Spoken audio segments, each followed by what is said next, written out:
नमस्कार मित्रों, इस वीडियो में आप सभी का स्वागत है।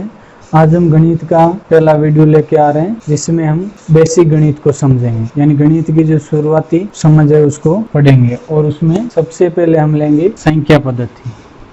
संख्या पद्धति से हम शुरुआत करेंगे। तो गणित की संख्या पद्धति में सबसे पहले आती है प्राकृत संख्याएं।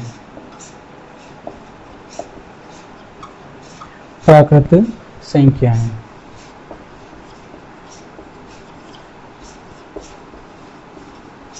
Natural number. सबसे पहले हम देखते हैं इसकी परिभाषा। प्राकृत संख्या की परिभाषा है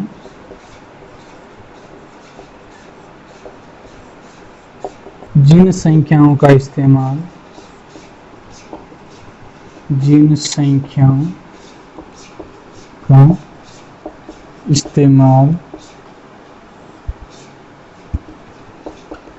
वस्तुओं को गिनने में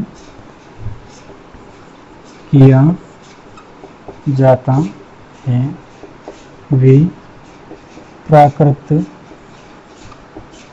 संख्या कहलाती है। इन प्राकृत संख्याओं को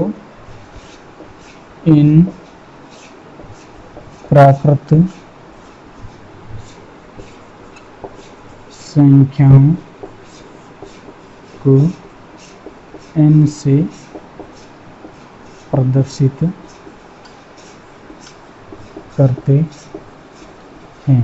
प्राकृत शब्द का इंग्लिश शब्द बनता है नेचुरल, और नेचुरल का n है उससे इस प्राकृत संख्या को प्रदर्शित करते हैं। और प्राकृतिक संख्या का उदाहरण देखते हैं। n बराबर 1, 2, 3, 4 और अनंत तक।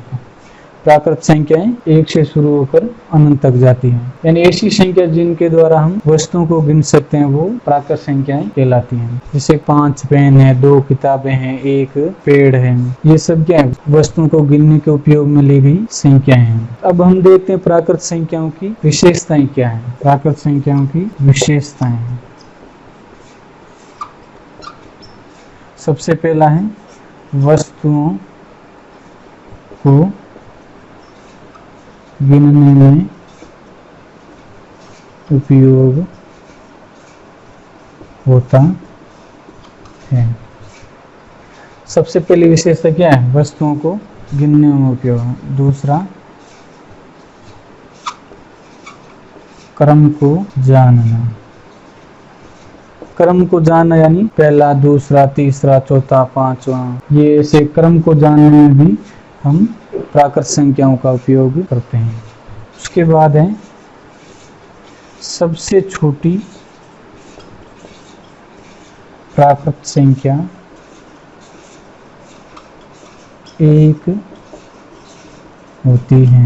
सबसे छोटी प्राकृत संख्या है वो 1 होती है, यानी 1 से शुरुआत हो रही है। अगली विशेषता है प्राकृत संख्याएं अनंत तक होती है, यानी प्राकृत संख्याओं का कोई अंत नहीं है। जो संख्या हमारे पास है उसमें 1 जोड़ेंगे तो अगली प्राकृत संख्या में प्राप्त हो जाएगी। विशेष तौर से ध्यान रखने वाली बात है शून्य। शून्य यानी 0 प्राकृत संख्या नहीं है।